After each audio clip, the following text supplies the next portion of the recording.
kan nei bok don ani voinia Thenzawl komipui local zong te Chapchar Kut chibai kan buk chewa du sakna kan hlan chewa voin hun hi kan buk chew ni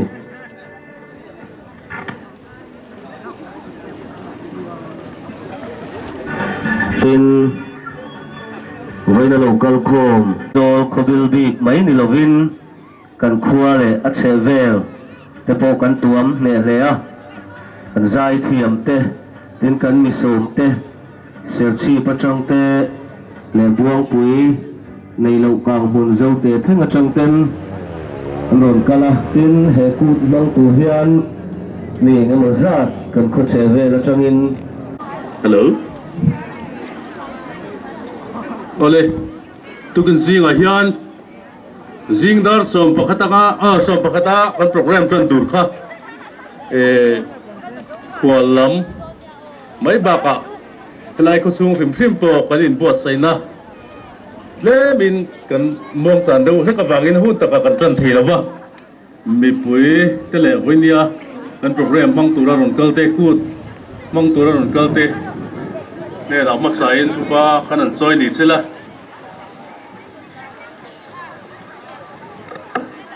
Chapchar Kut hi sang ni kum khan hetilai munai hian organizing committee in buat in siam chopin man ania chu bak chu khotlang huwa panga man ani le to lova ta chuan tun kuma si te aziom le ta ka wangin Sorkarin zoram puma Chapchar Kut mang tura rohman na asiam te kan thria Thenzawl apo kan lo ti ve thin to ania wangin voinia hian organizing committee mi thahnem ngaiten in siam chopin chutiang chuan khotlang huap man vele nge ni se kan tia hello tiang chuan voina a hlotin na a hun ta kan han chang thei hi a lo mom hle a hun le pe ka chuan voinia hian khotlang anga man le tura chuan mi thahnem ngai te ti ringo ta chong hi chuan thil hi a har sa khop maya chuwang chuan kan khotlang hruai tu te aniamo oime zonang aniamo culture club angin aniamo chudiang chuan he hun hi man ngei ni theise kan du khop maya Mimal thahnem ngaihna ang chi o pol in ko khoma iswam khoma thahnem ngaihna ang chi chuan tun chum hi atom na tura kan da towa chuwang chuan kum local le zel tura kan damani chuan khotlang hruai tu te mai ba ka oime polang NGO ang te pon la ti zel tura ngai teila organizing committee engmah ti thei kan nei lova ta chuan organizing committee member a hian voinia kan kut pa tur puar walang tluangtaka awma ani hi voinia kan program man theina turata hian itraw lengot mayang kan tia anin thiang angin minot tuam hlawma kan lawm hlea ani hian in Thenzawl khua mai baka helai chevelte program ro pui tak min ruam man pui thina kan lawm ma organizing committee mingin lawm thu kan soi ni sila kan som te voinia din le na hunam to don lova voinia kan program man theina turata na som big zong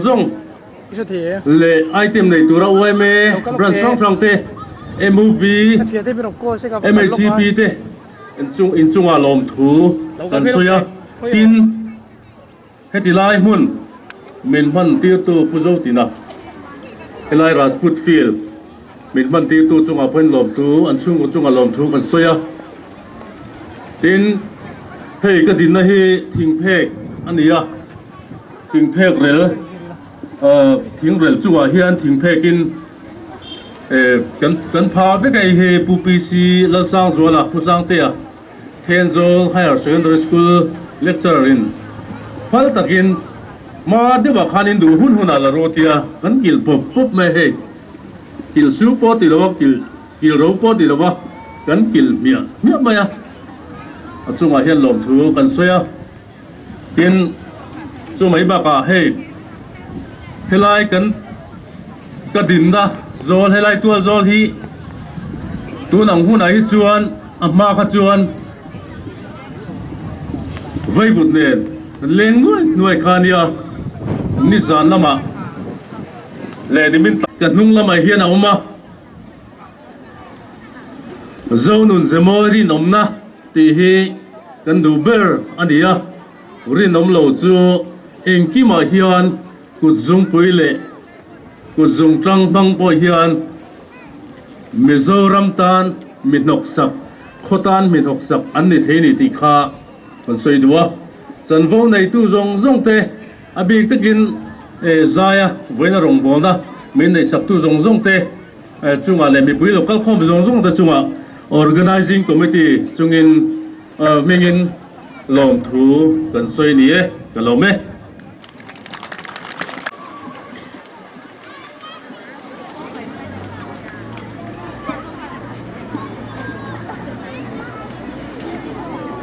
tuna chuan hunser min hman sak turin pastor Jerome lal chuanga veng thlang pastor bial tu ilo somang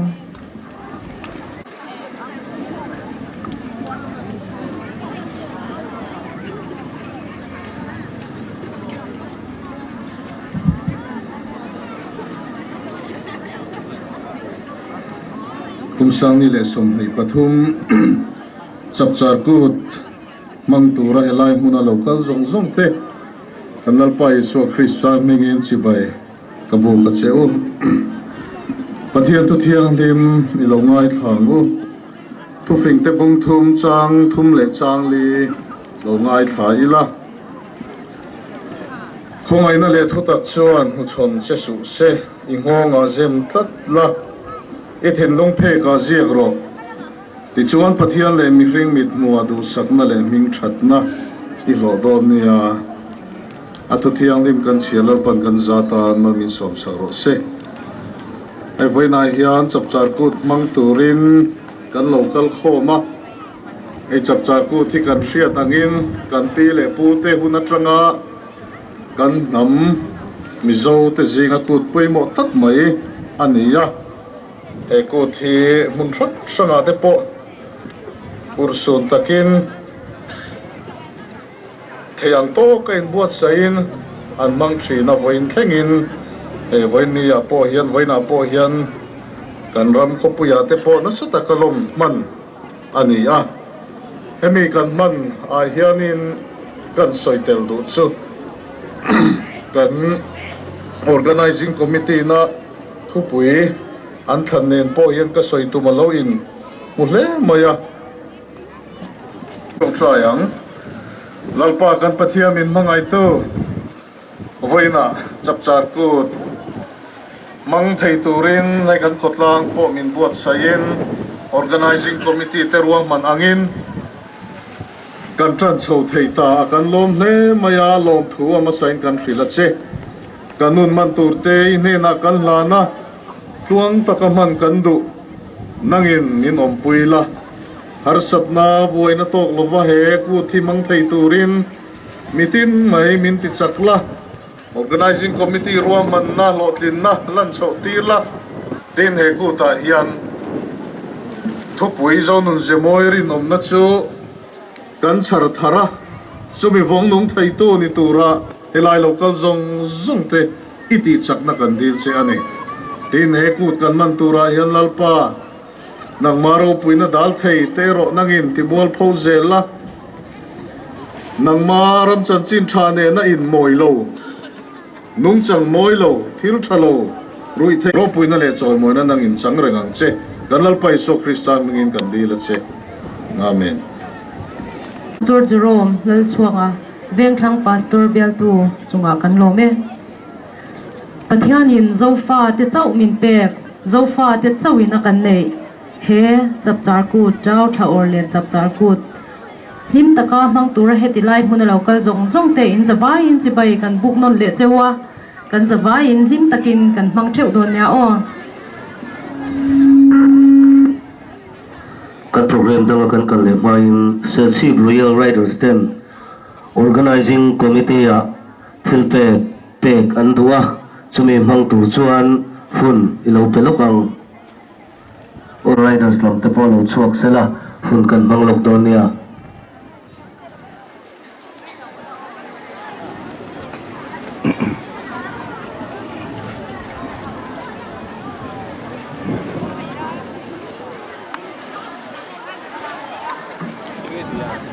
Royal Rider. Royal Enfield ho. Ole Vinia Thenzawl puide ke ni club Royal Rider Chapchar te tilaya Chapchar Kut hman na tura min soma alom gan dia kan aro pui gan tia kan phulo choi moina ning gan sia tin chu di role tilaya kan thian te tang gan lo sia OMMO VC lama tang te moin puina po kan dong lem lo ve at thahnem ngaiten tiang hianin hun kan mange an ron tia chu avangin aro pui kan tia thilpek tluangtaka puisa kan la na nge kan lawm e Searchib Royal Organizing Committee mingin lawm thu kan soinon le min sak turin bazar branch me ilo somang Hãy subscribe cho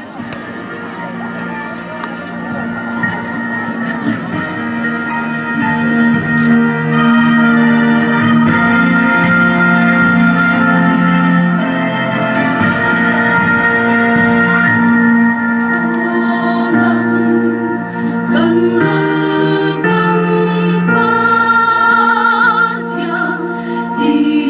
Mì Gõ để không bỏ lỡ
Hello.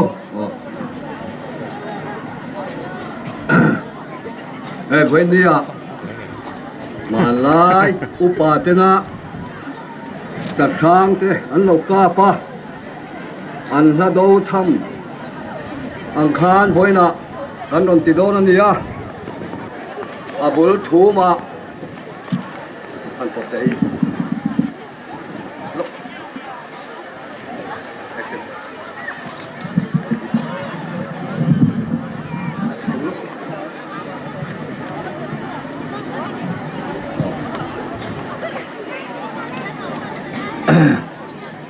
Là đâu thăm anh gì à với là hiện là chỉ kiếm tới cái kiến cắn còn so đo nữa nhỉ mà lại upa và sao thà tên sa anh kain sa cho là đâu vào mà sa là đâu vào mà nhỉ chú atak ang reng tới viên cắn còn lăn tì ra à tụi lại nào bằng à thằng thar tên thil in he lâu em mày à sa thol thol la kan on sama sanga chumi do ta la do pa ngai kan on tire do na ni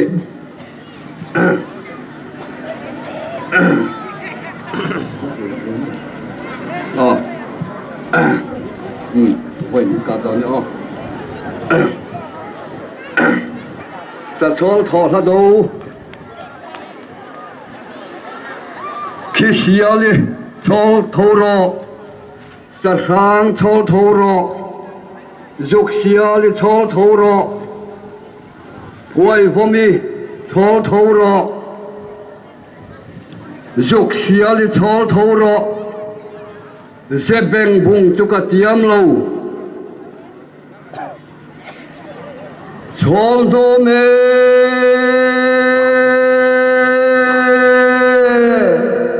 thâu to ning lo ram lai ngô varizal na tuê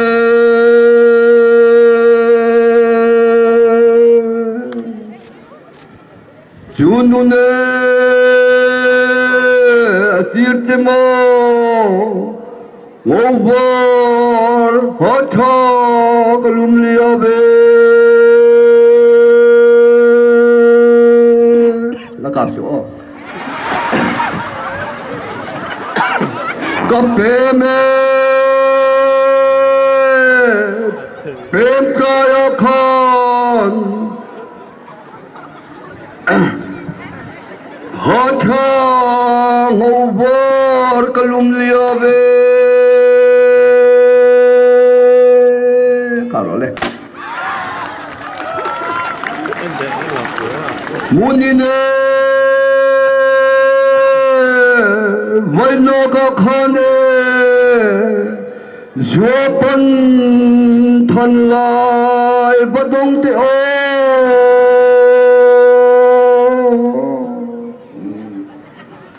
rất thun là nghe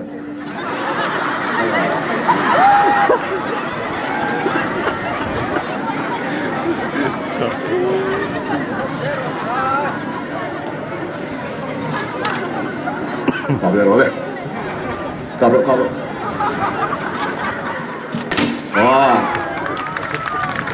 với là xì lại cắn ngà lỗ vàng là bồi thác viêu này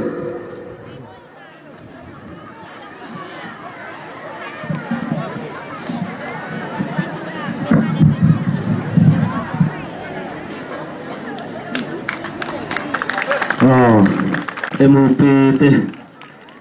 là đầu môi takin mình rộn chăm saka thằng thar te le no pang jok te nan la sian ngai lo le lam u ngai lo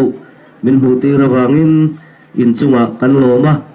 thang thar te tan po kha kha kan mi zo nun kan pasal tha te a pet vet la tani ti voine hian kan thar donia kang mei laka phim khura thei top chu turin kan in nge na ram ti kang lo anga kut thleng tu pu bilal tanpuina chairman vachadil pol aizol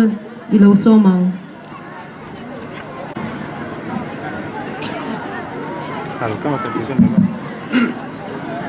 Ku chairman le khwal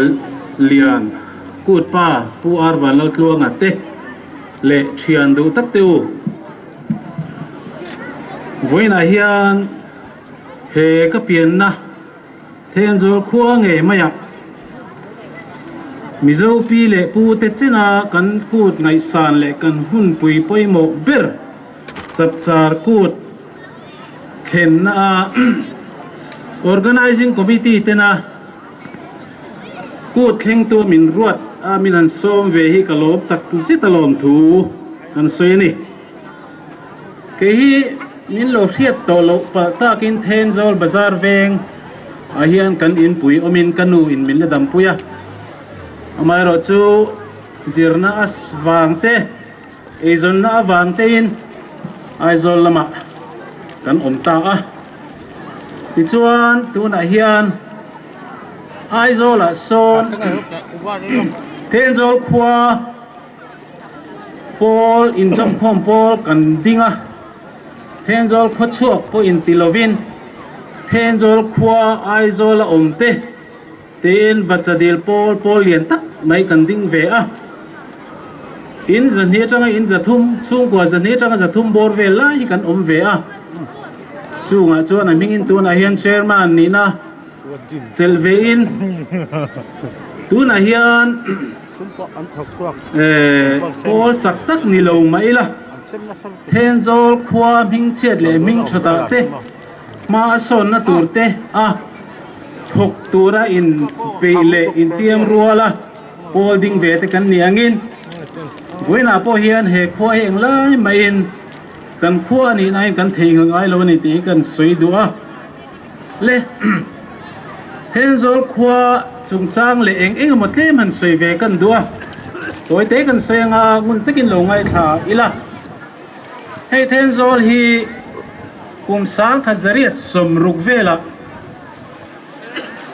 sai lam lal beng khoyan khoper siamin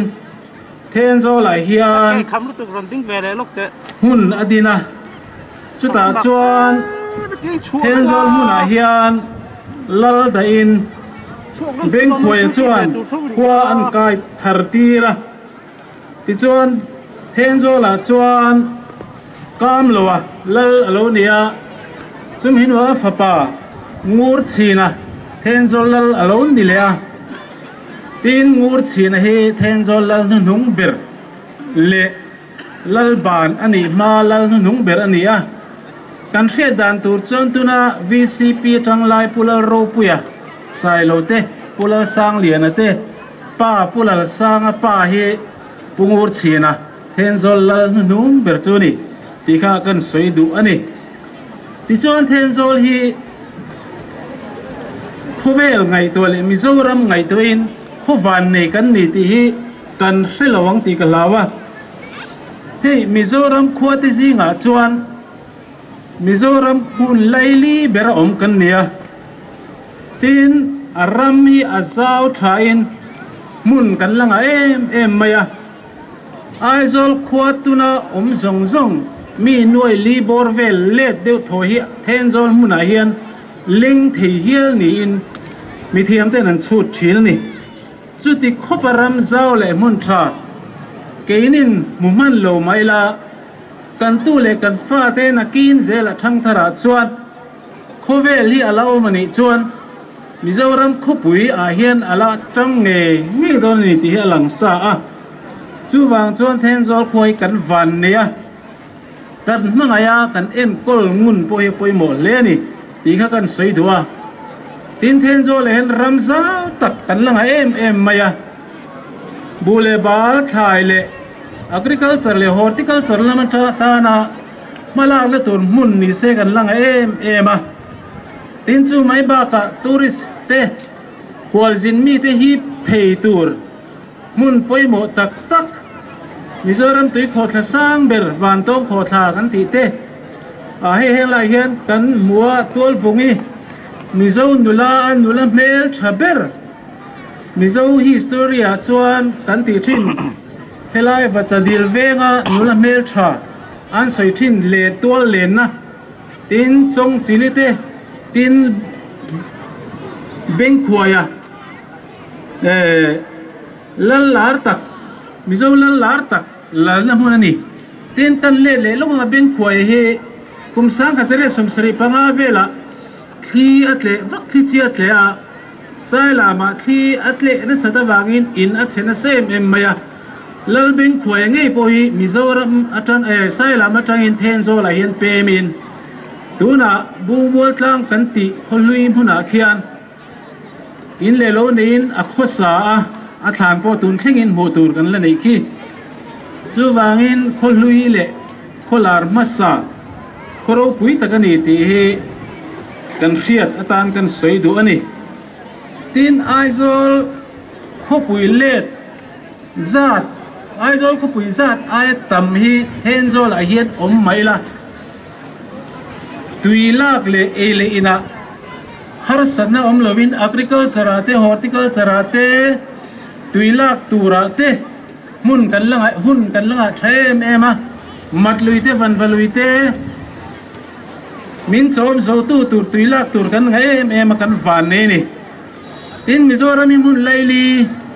simle mar chakle thang atanga in kalpona mun laili bera omania khwal zin mi hi englai point kan tam tulanga mi hring hi tun ain aletin kan lapung don ani ti helang sa a India ram Sorkar ina look east policy ti te Mizoram Sorkar ngeina multi modal colodine project hemi simlam atanga Burma le Bangladesh atanga inpona in kalpona tur kongte longchol na tura ron siam kong pui te ron tang na tur kong pui luka om kan niangin englai point ala poi mo reng don ni ti hi boinia kan tar lang dua tin chu mai ni lovin sports la ba hian Mizoram mun nei thaber sport industry ata nam hla na tur poi mo le mun nei thaber kan ni ti hi lang cheng em Sports Center atan field puitling sa le field puitling siam na mai turi kan ngai ema Sorkar po yan ti tak takin sport kan chang tan na tur chuan Thenzawl kholo hi chum halak na tur dang nei lo ni ti hi kan hriat atan kan soi du boka tin hei pi le pu te mun lui kan soi tong khan beng khoi a thlan te beng khoi te ten tol vungi thlan kan ti te chong chile puk te le hei tu na phe chuan tourist hi tur phun thatak tak golf course tele hey veti huna kan dil pui siam te po mitam takin tu line an tlo huma Thenzawl khwa kan chang kan na tur le vachadil pol ai o in tu da organizing committee te hian in thasen na tle ma zong alo phu hruk takin kan tia cheng sanga lan ka dua chu khongain chairman in min lo don saksela thome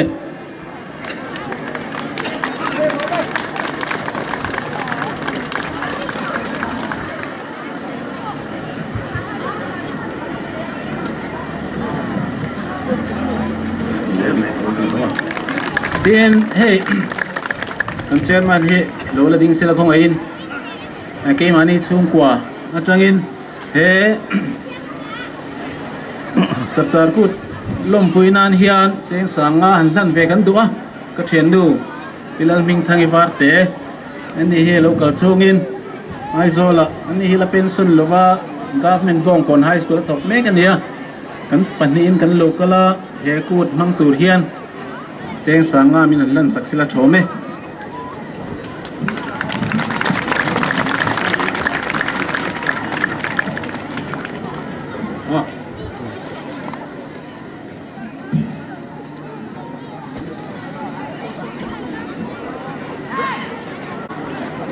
Kut heng tu pubi lal tanpuina chairman vachadil pol aizol chunga long thu kan soya tin vachadil pol aizol te changin he kan kut man na turata na tanpuina paisa fai min pek le kut heng tu pubi lal tanpuina ten paisa fai min pek avangin organizing committee mingin in chunga lom thu kan soi tak meu ani tuna chuan zai turin nula f lalrem ruati lo so mang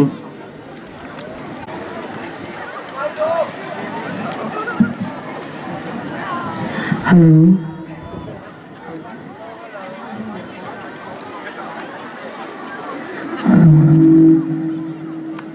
Hello.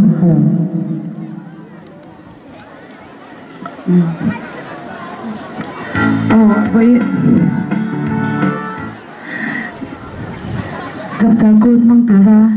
Thenzawl me pui te le o helai mun lo kal khang zong te masai Chapchar Kut chi bai ka buk chewa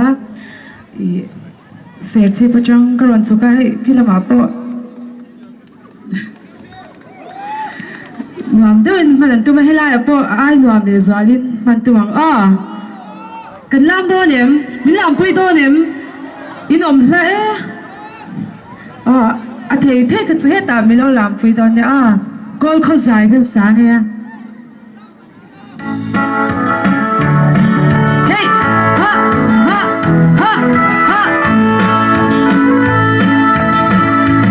chal fu vang ro me asam leta Sorkar u lewni kim ye te kiu ne hey tiang na kan lui min ngai ti re chu ya piamin alla toy thar ne ang ti ve tu oi mo ale ge bai ka ti ve tu tiang na kan lui min ngai ti re chu ya piamin alla toy thar ne ang ti ve tu Gol ko thinem ken na valeng tala Diang na viram chuan Lai va chen vai ro hey ha Tin na shilang ma che Na yin kol ko daya wa ye tang re ga do zo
Hello me muna mami kan lawm boruak kan hel chho chan zelang anuam do ne chuti rual chuan organizing committee thu chuak kan han puang lo ka nge organizing committee in thu chua asiam to angin voini a hian meichia ke korhak phalani lova meiche ke korha te kha lohlam to lo mai turin kan khiat tir cheu ni organizing thu chuak ani in lam du ni chuan khuta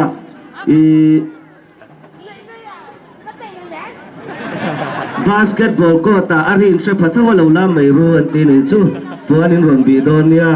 organizing committee thu chok kan han puang ani e latuna chuan thu sei turin kut pa puar vanal tuanga kan som do nanga ram kang hian nung cha ram ngo le kan lui tui le bo ruak te ati bol ho na sat em awangin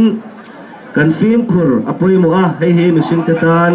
apoin torna na suzok min then thri na ni chuwangin kumin thal chung hian kho chung le ram lama kang mei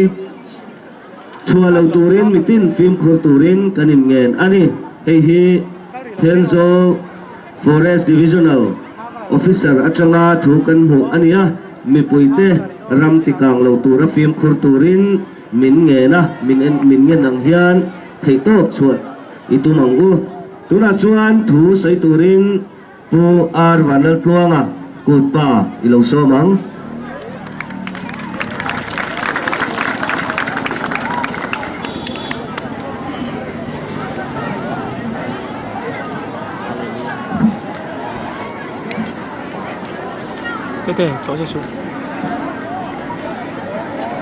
kan organizing chairman le kan organizing committee te le kan upapol ruai tu te le voinia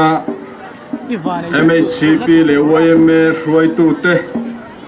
le no pang te le khotlang nu le pa local khom zong te amasain chibai Chapchar Kut min kan buk choni hey kum sang ni le som pakwa kum khan lim takin Chapchar Kut kan manga zuan kum sang ni le som nia hetilai huna hianin Chapchar Kut voini nga buk hianin kan pang le kha ania kan man nu kan man atanga kar thumna trangkhanin COVID-19 awangin lockdownin kan omta kha ania kum ne chung te meu mai Chapchar Kut mang theilovin kan oma khua ahrin lungpo aleng hle ani lim taka kut kan lo man pui te venia chatuan ram min pan san ta te rel ruwa an oma an ngai om le a chuti rualin hetilai kut min tihim thin tu pu joni lal tran puya puala joy moina in han hlan te kha aro pui ka tia ten keini Thenzawl khuwa hi hetiang boruak noya hianin lim tak meya hun mang thin kan nia zan lampanga po buai no om lova concert mang thin thei khwa kan ni kha reng turin kan cha du chuwa voinia po hian kan pastor in a soita kang khan lim takin mangila koshan zo na trang poa mit kham na om lo turin voini hi lim taka Chapchar Kut mang turin kan som choni voinia hianin thupui kan siama kan thupui chu zonun zamoi ti ania zonun zamoi rin omna ti ania thupui thatak mai le lar tak ania tin he thupui hi man po war tak po nia tin rin omna hi alua chung kwa le khotlang le nam le kan ram poina he rin om nahi kan mamo ani rin om lo na wangin chung kwa an trapa rin om na turata na ruam man na te latuan par do suwa ruam man na bo chia in rin om lovin chen khat kan oma chung tu chuanin har sat na te min siama chung kwa le khotlang har sat na le limna khen lo tu ate he rin om lo na hi om the ni chu wangin rin nan thora te sengin he rin na wanga anin von na ten hiam sang tak nei po ni sela mi an rin lo chuan anin me lovani chuwang chuan in rin na hianin mi a thu thei nge tura min tran pui tur chau hian ka som chau ni ti hi voini a hian in tla rung takin hetilai huna hianin ka soi du ani ka lome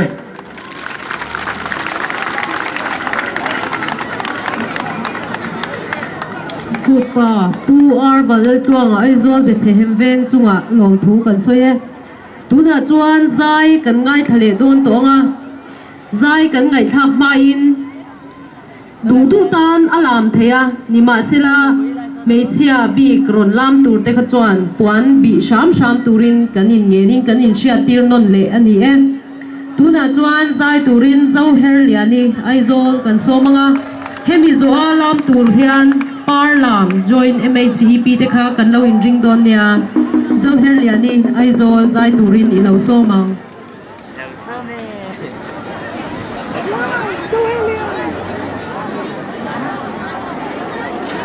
là ở kia là đầu tiên nó như thế chứ chứ họ đấy nó thật đấy đấy rồi xong thế là cái này nu trên này có áp nu có ảnh nha chứ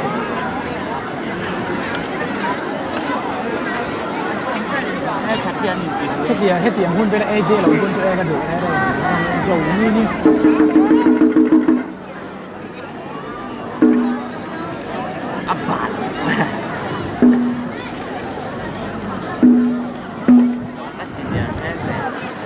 nu ni toin ka dia kalau zan sakkan nu ni toin ka dia sakkan ka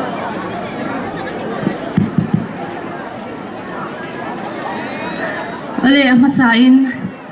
tilai local khom zong te Chapchar Kut chibai vek ule oi thang pa thlo zai kan sange oi thang pa thlo zai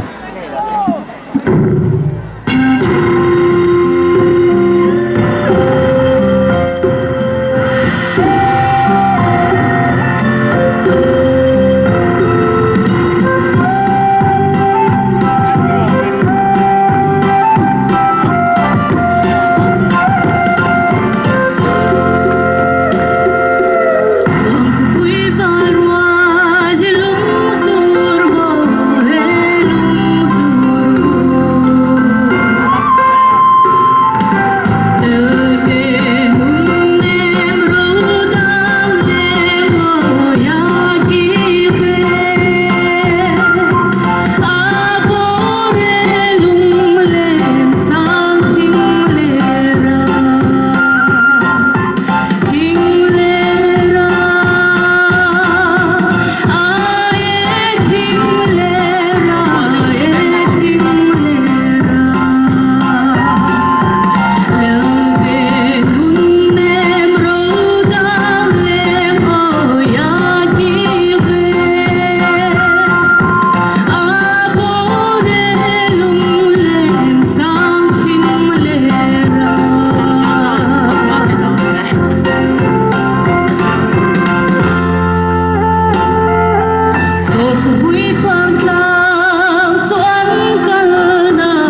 soita kong khan organizing committee chuan voina local te hlim takamang turin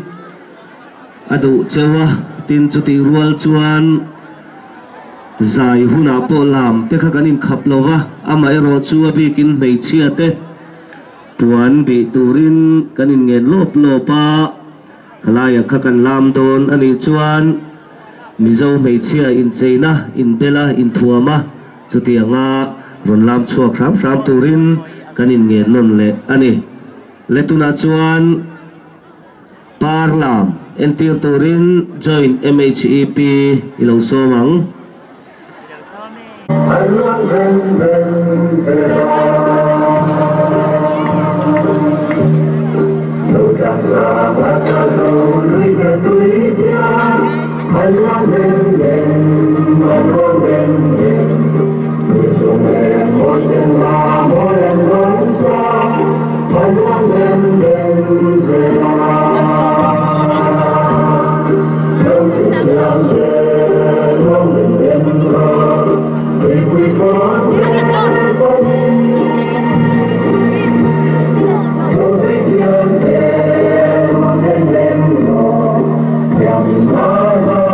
Sorry.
Joy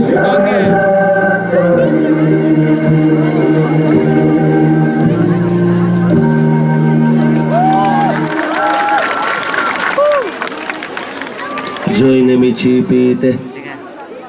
lam thiam le mai tin joy ne mi chi pi te in chunga kan lop tak zet zeta in tho ho na athra kan tia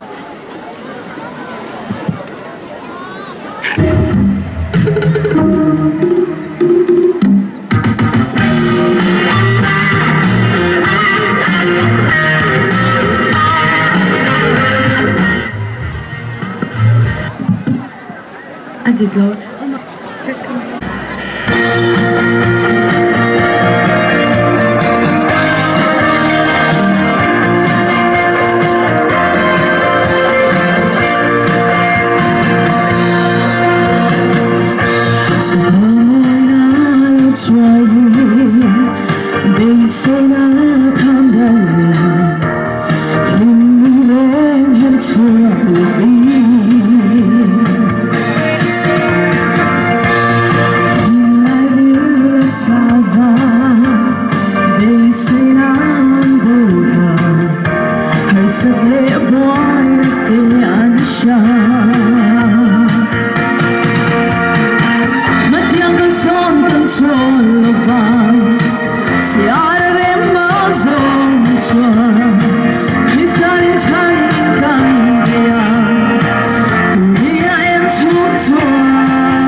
F vanlal ro hlui duati